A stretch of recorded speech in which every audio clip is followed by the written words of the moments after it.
It's calving season across the broad expanse of Bove America.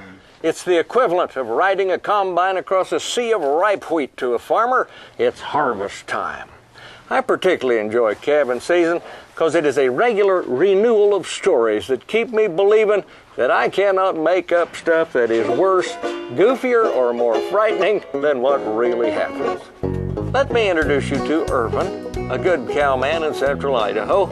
His heifer calving setup was typical. He had a lot with a yard light, calving shed, a set of panels, and a couple overnight jugs. Irvin and his wife had sacrificed to afford their cow herd, and it was a great source of pride to them, and they loved their way of life. Well, Irvin was taking his turn at the 6 p.m. heifer check.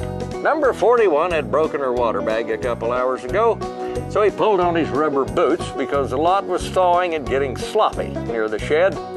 He switched on the yard light and started through the heifers. Back in the corner was number 41. She was pushing, but still nothing showed. Better bring her in and have a look, he decided.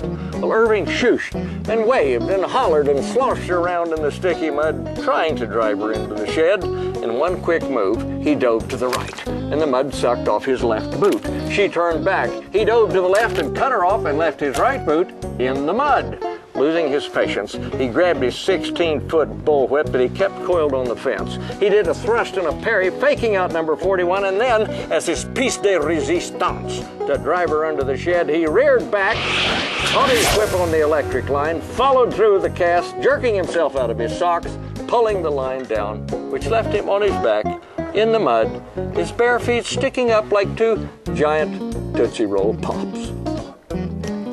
When his wife heard him crashing around in the bathroom, she went to check.